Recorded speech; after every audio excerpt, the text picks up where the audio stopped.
सूरज अभी पूरी तरह तुलू नहीं हुआ था कि शहर की गलियां खामोश थीं, मगर फिजा में मेहनत की एक अजीब सी लय पैदा हो चुकी थी जो सिर्फ वही लोग पहचान सकते थे जो कभी रात की तारीकी में जागे हों। बासियों की आंखों में नींद की वो कैफियत थी जो रात की थकावट और दिन की जद्दोजहद के दरमियान कपल होती है, बिल्कुल वैसी ही जैसी किसी सिपाही की आंखों में जंग के बाद आती है। इसी धुंधलके में रिक्शा नंबर 706 अपनी खनखनाहट के साथ गली के कोने से निकला और उसके पहियों की आवाज़ ने गोया शहर को बेदार होने का इशारा दे दिया। इस रिक्शे का मालिक कोई और नहीं, भोले था, जिसकी पट्ठों में धूप और बारिश दोनों ने अपने अपने गहरे निशान छोड़ रखे थे, जैसे कोई दरख्त जिस पर वक्त ने अपनी लकीरें कुंदा कर दी हों। भोले की आंखों में एक अजीब सी चमक थी, जैसे वो किसी ऐसी मंजिल की तरफ दौड़ रहा हो जिसे सिर्फ वो देख सकता हो, और उसकी सांसों में रिक्शे के पहियों की ताल ऐसी झूम रही थी जैसे कोई पुराना राग बार बार लौट रहा हो। गली के नाले से उठती बदबू, भूखे कुत्तों की भौंक और कहीं से उठता बच्चे का तेज रोना, ये सब उसके रोजमर्रा के सफर की वो आवाजें थीं जिन्हें वो अब आंखें बंद करके भी पहचान सकता था। भोले ने रिक्शा रोका और अपने पुराने थैले से निकालकर पानी की बोतल को होठों से लगाया, लेकिन उसकी नजरें गली के आखिरी कोने पर जमी हुई थीं, जहां से कुछ ही देर में उसे मिस्टर राणा के 2 बच्चे आते होंगे। अचानक उसकी नजर गली के उस कोने पर पड़ी जहां एक बूढ़ा आदमी बेआवाज चिल्ला रहा था, और भोले को लगा जैसे उस बूढ़े की आंखों में वही दास्तान है जो कभी उसके अपने बाप की आंखों में हुआ करती थी। सुबह की हल्की फुल्की सुनहरी रोशनी ने जब पूरी गली को अपनी लपेट में ले लिया तो भोले के रिक्शे के पिछले हिस्से पर बैठे बच्चों की शोर शराबे वाली बातें सुनाई देने लगीं, और भोले को अपनी जवानी याद आ गई जब वो खुद स्कूल जाते वक्त इसी तरह अपने दोस्तों के साथ शोर मचाया करता था। रिक्शे का एक पहिया रास्ते में अटकी हुई पत्थर से जोर से टकराया तो बच्चे चीख उठे, और भोले ने पीछे मुड़कर नर्म लहजे में कहा, डरने की कोई बात नहीं है, पहिए तो रास्ते की तरह होते हैं, कभी सीधे चलते हैं और कभी टेढ़े, बस हमें संभाल कर चलना आना चाहिए। बच्चे खिलखिलाकर हंस पड़े, और उनकी बेफिक्र हंसी ने भूले के दिल की वो गहरी तह छेड़ दी जो कभी उसकी बेटी सना की हंसी से गूंजती थी, जिसे उसने 5 साल पहले एक अंधेरी रात में खो दिया था। सना को भूले ने उस वक्त खोया था जब उसकी बीवी सना को लेकर शहर के दूसरे किनारे चली गई थी, और उसके बाद से भूले की रातें अकेली और दिन बोझल हो गए थे, जैसे कोई किताब जिसके आधे औराक फाड़ दिए गए हों। आज का दिन कुछ गैर मामूली था, क्योंकि भूले को अपने पुराने थैले में एक ऐसी डायरी मिली थी जिसे उसने कभी देखा ही नहीं था, और वो डायरी कैसे वहां आ गई ये वो खुद नहीं जान सका था। जैसे कोई परासरार हाथ रातों रात उसका थैला बदल गया हो। इस डायरी के पहले सफ़े पर सिर्फ एक तारीख लिखी थी, 18 अक्टूबर, और इस तारीख के नीचे एक जुमला था, जो सच है वो कभी नहीं मरता, बस दफन हो जाता है। भोले ने रिक्शा रोककर डायरी के औराक पलटने शुरू किए तो उसके हाथ कांपने लगे, क्योंकि हर सफ़े पर एक नाम था और उस नाम के सामने कर्जे की एक बड़ी रकम दर्ज थी, जैसे कोई हिसाब किताब जो आधी सदी पुराना हो। उसे याद आ रहा कि 18 अक्टूबर वो दिन था जब उसके वालिद का इंतकाल हुआ था, और वालिद ने मरते वक्त भूले के हाथ में एक पुराना कागज थमाया था जिस पर कुछ लिखा था, लेकिन उस वक्त भूले ने गम के अंधेरे में वो कागज पढ़ा ही नहीं था और उसे कहीं रख दिया था। क्या ये वही कागज था, या कोई और गहरा राज उसके पास आकर बैठ गया था जिसे खोलने के लिए उसे अपनी सारी अक्ल और हिम्मत लगानी पड़ेगी। उसने फौरन रिक्शा घर की तरफ मोड़ लिया और बच्चों को दूसरे रिक्शे में बिठा दिया, जिस पर बच्चों ने जोरदार एतराज किया तो भोले ने वादा किया, आज कुछ बहुत जरूरी काम है, कल मैं तुम्हें मुफ्त में स्कूल ले जाऊंगा और तुम्हारे लिए मिठाई भी लाऊंगा। बच्चों के चेहरों पर गहरी मायूसी थी, लेकिन वो भोले की अजीब बेचैनी को देखकर खामोश हो गए और उतरकर दूसरे रिक्शे में जा बैठे, जबकि भोले ने अपना रिक्शा तेज रफ्तारी से घर की तरफ दौड़ा दिया। घर पहुंचकर भोले ने दरवाजे पर लगे पुराने ताले को खोला तो अंदर की सुनसान खामोशी ने उसे कुछ देर के लिए रोक दिया, जैसे ये घर कोई मुर्दा चीज हो जिसे छूना मना हो, और उसकी आंखों के सामने उसके बचपन के दिन ठहरने लगे। उसकी माँ बीबी जान बावर्ची खाने में चाय बना रही थी, और उनकी खनखनाती खांसनी उस पहले से उदास माहौल को और भी ज्यादा उदास बना रही थी, जैसे कोई टूटा हुआ साज बजा रहा हो। भोले ने डायरी उनके सामने रखी तो बीबी जान का चेहरा सफेद पड़ गया, उनके हाथ कांपने लगे और उन्होंने कांपते हाथों से डायरी के सफात पलटने शुरू कर दिए, जैसे कोई खतरनाक सांप को छू रही हो। बीबी जान ने आहिस्ता से कांपती आवाज में कहा, ये तुम्हारे बाप की वो डायरी है जिसे मैंने तुमसे छुपा रखा था, लेकिन इसमें जो कुछ लिखा है वो तुम्हें पूरी तरह तबाह कर सकता है। भोले के चेहरे पर शशदर की वो कैफियत थी जो किसी कड़वाहट भरे सच को सुनकर होती है जिसका कोई गुमान भी ना हो, और उसने बीबी जान से पूछा, क्या इस डायरी में लिखे कर्जों का ताल्लुक मेरे रिक्शे से है? बीबी जान ने आंसू बहाते हुए सर हिलाया तो भोले को महसूस हुआ कि उसकी सारी मेहनत, उसके दिन और रात के पसीने का एक बहुत बड़ा हिस्सा किसी ऐसे बड़े जाल में फंस गया था जो उसके अपने बाप ने बिछवाया था। कुछ देर बाद भोले ने रिक्शा निकाला और शहर के उस अमीर हिस्से की तरफ बढ़ा जहां बड़े बड़े बंगले थे और हवा में अमीरी की खुशबू थी, क्योंकि डायरी में दर्ज एक नाम शहर के बड़े कारोबारी शख्सियत मलिक सरवर का था। मलिक सरवर के पार जाने का रास्ता भोले ने कभी सोचा भी ना था, मगर आज उसे चलना ही था, चाहे रास्ते में कांटे ही क्यों ना बिछे हों। रास्ते में भोले की मुलाकात अपने पुराने दोस्त जमुना से हुई, जो अब भी रिक्शा चलाता था, लेकिन उसके चेहरे पर वो चमक नहीं थी जो कभी दोनों दोस्तों की पहचान हुआ करती थी, बल्कि उसकी आंखों में इस्तीफा था। जमुना ने भोले की बेचैनी देखकर फौरन पूछा, भाईजान, आज तुझ में कुछ अजीब सी बात है, बता क्या हुआ है, क्या मसला है? भोले ने डायरी के बारे में मुख्तसरन बताया तो जमुना की आंखें हैरत से फटी रह गईं और उसने दबे लहजे में कहा, मलिक सरवर वो शख्स है जिसने मेरे बाप का सारा कारोबार भी हड़प कर लिया था और आज वो इस शहर का ताजिर आजम बना बैठा है। इससे बचकर रहना भाई। भोले को उस लम्हे लगा जैसे तकदीर ने उसे किसी बड़े जंगी मैदान में ला खड़ा किया हो और वो अकेला सिपाही था जिसके पास सिर्फ एक टूटा फूटा रिक्शा और एक पुरानी डायरी थी, मगर उसका दिल कह रहा था कि वो इस मैदान में डटकर खड़ा रहेगा। शाम के वक्त जब भोले ने मलिक सरवर के शानदार बंगले का भारी दरवाजा खटखटाया तो बड़े बड़े गार्ड्स ने उसे अंदर आने से रोक दिया और भोले की पेशानी पर पसीने की बूंदें उस इमारत की ठंडक के सामने बेबस नजर आ रही थीं, जैसे कोई चिराग हवा में बुझ रहा हो। अचानक एक नौजवान लड़की बंगले की बालकोनी में आई, जिसने भोले को देखकर गार्ड से कुछ कहा और भोले को अंदर जाने की इजाजत मिल गई, जैसे कोई पोशीदा हाथ उसकी मदद कर रहा हो। वो लड़की कोई और नहीं, मलिक सरवर की अकलौती बेटी निशाल थी, जिसकी आंखों में एक अजीब सी मेहरबानी थी, जैसे वो जानती हो कि भोले के पास कोई बहुत अहम राज है जिसे सुनना जरूरी है। भोले ने जब मलिक सरवर के सामने डायरी रखी तो उसने तंजिया अंदाज में सिगरेट सुलगाते हुए कहा, तुम जैसे मजदूरों को कभी अपने बाप का कर्जा चुकाने की फिक्र नहीं करनी चाहिए, लेकिन तुमने साबित कर दिया कि तुम्हारे बाप ने तुम्हें बड़ा बेवकूफ बनाकर छोड़ा था। भोले का खून खौल उठा। उसके अंदर का गुस्सा आतिश फिशां की तरह फटने को था, लेकिन उसने अपने गुस्से को पत्थर की दीवार की तरह अंदर ही अंदर तोड़ दिया और ठंडे लहजे में पूछा, आपके नाम के सामने जो रकम लिखी है वो किस कर्ज की है और उसका मेरे बाप से क्या ताल्लुक है? मलिक सरवर ने गहरी सांस ली और कहा, तुम्हारे बाप ने अपनी सारी जमीन मेरे हाथ बेची थी और उस जमीन की पूरी कीमत का 50% उसने अपने एक जाली दोस्त को कर्ज दे दिया था, लेकिन वो दोस्त रकम लेकर भाग गया और तुम्हारे बाप ने बाकी रकम कभी मुझसे नहीं मांगी। भोले को ये सुनकर लगा जैसे उसके सीने पर कोई पहाड़ गिर पड़ा हो, क्योंकि उसकी सारी जिंदगी का कर्ज, उसकी माँ की बीमारियों का खर्चा और उसकी बेटी का जाना, सब कुछ उस एक जुमले में समेटा जा सकता था, जैसे कोई तोमार बंद हो गया हो। निशाल ने अपने वालिद को सख्ती से टोकते हुए कहा, अब्बाजान उनसे ऐसे मत बोलो, ये बंदा सच्चा मेहनतकश है और तुम उसकी पूरी किस्मत से खेल रहे हो, ये कोई खेल नहीं है। लेकिन मलिक सरवर ने बेरुखी से अपनी सिगार सुलवाई और कहा, कर्जे कर्जे होते हैं, चाहे वो मजदूर का हो या बादशाह का, और मैं ये डायरी अपने पास रख लूंगा। तुम जब चाहो अपना कर्ज चुका सकते हो, मेरे पास वक्त है। भोले ने बगैर कुछ कहे वहां से फौरन निकलने का फैसला किया, लेकिन उसके दिल में एक नया और गहरा सवाल उठ खड़ा हुआ। क्या वाकई उसका बाप इतना बेवकूफ था कि एक भागे हुए दोस्त पर अंधा भरोसा कर बैठा, या इसके पीछे कोई और बड़ी साजिश थी जिसे अभी पर्दा उठाना बाकी था? 2 दिन बाद भोले ने अपना रिक्शा छोड़कर शहर की एक बहुत बड़ी तामीराती इमारत के सामने काम मांगा, जहां मजदूरों की एक लंबी कतार लगी हुई थी और हर मजदूर की आंखों में वही पुरानी दास्तान थी जो भोले की आंखों में थी, खौफ और उम्मीद का वो अजीब इम्तिजाज जिसे सिर्फ मजदूर ही पहचान सकते थे। यहां उसकी मुलाकात एक नौजवान मजदूर अशफाक से हुई, जो किसी जमाने में कॉलेज का बेहतरीन तालिब इल्म था, लेकिन गुर्बत ने उसे भी मजदूरी की इस कठिन राह पर धकेल दिया था और उसके हाथों पर जख्मों के निशान थे। अशफाक ने भोले से एक सवाल पूछा जिसने उसके दिल की जड़ हिलाकर रख दी। क्या तुमने कभी सोचा है कि हम मजदूर इतने ज्यादा काम करने के बावजूद गरीब क्यों हैं, जबकि वो मालिक जो कभी पिसीजता भी नहीं, दिन दुगनी रात चौगनी कमाई करता है? भोले ने इस सवाल को अपने दिल में उतार कर रख दिया और इस रात वो जरा भी ना सो सका, क्योंकि उसे लगा कि शायद डायरी में लिखे कर्जों का ताल्लुक सिर्फ उसके बाप से नहीं, बल्कि इस पूरी बेरहम निजाम से है जो मजदूरों को रात दिन पसीना बहाने पर मजबूर करती है। सुबह के वक्त भोले ने हैरत से देखा कि अशफाक ने रात भर जागकर काम किया था और एक पूरी दीवार मुकम्मल कर दी थी और उसके हाथों से खून टपक रहा था।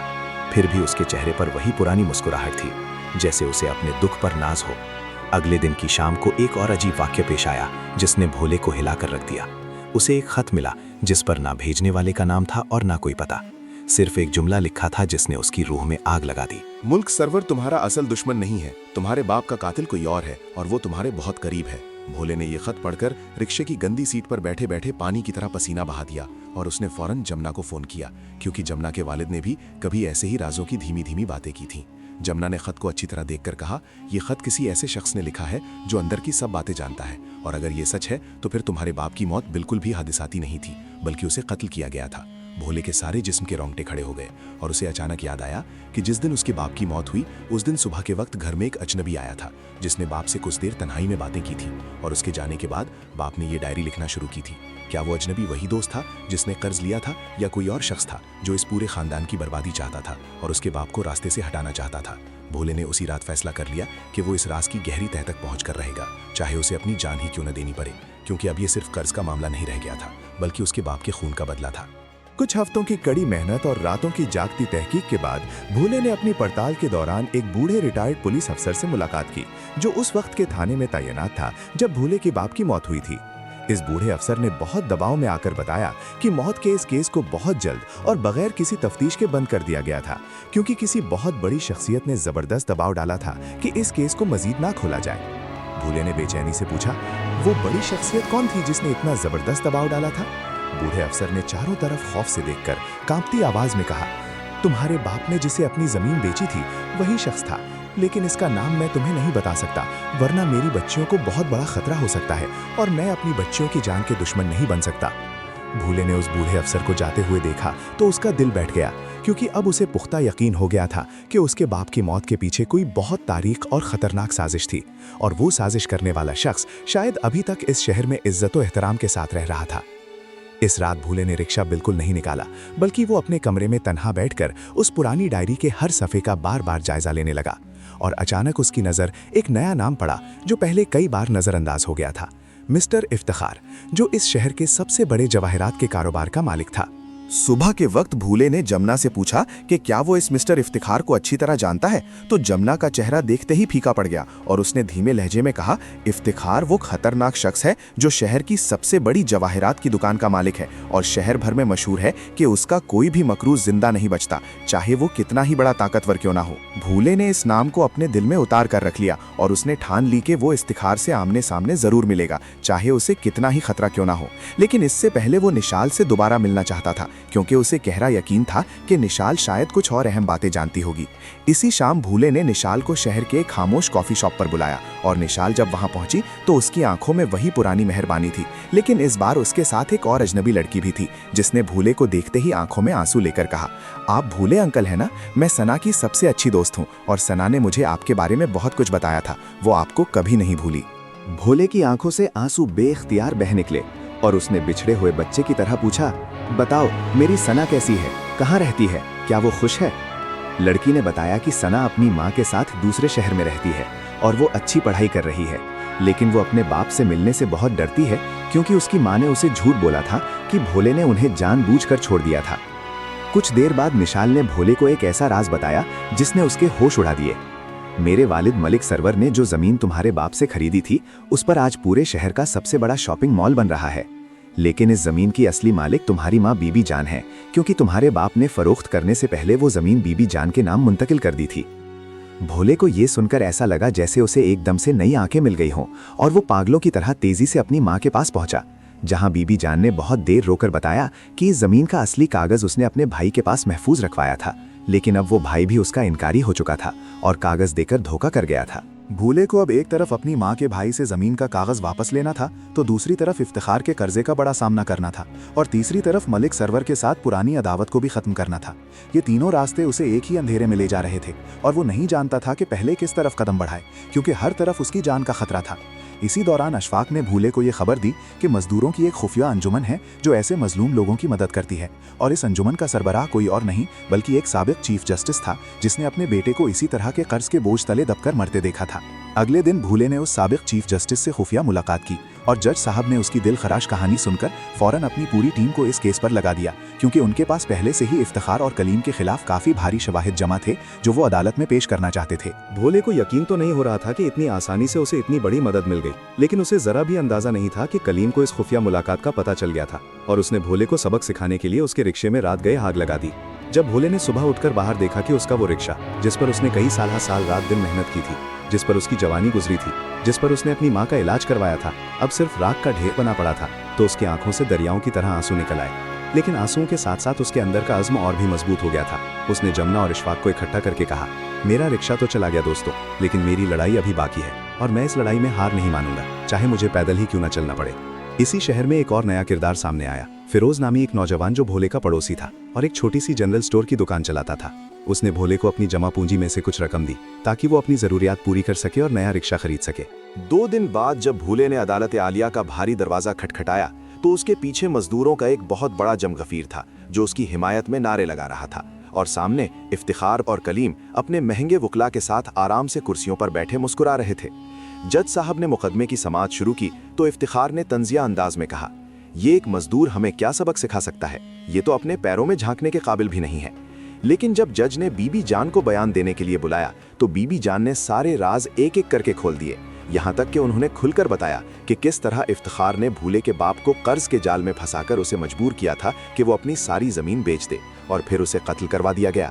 अदालत के पूरे कमरे में एक सनसनी फैल गई और लोगों की आंखें भूले के उस बेपनाह हौसले को देख रही थीं, जो कभी झुका ही नहीं था, चाहे उस पर कितने ही मसाइब क्यों ना टूटे हों।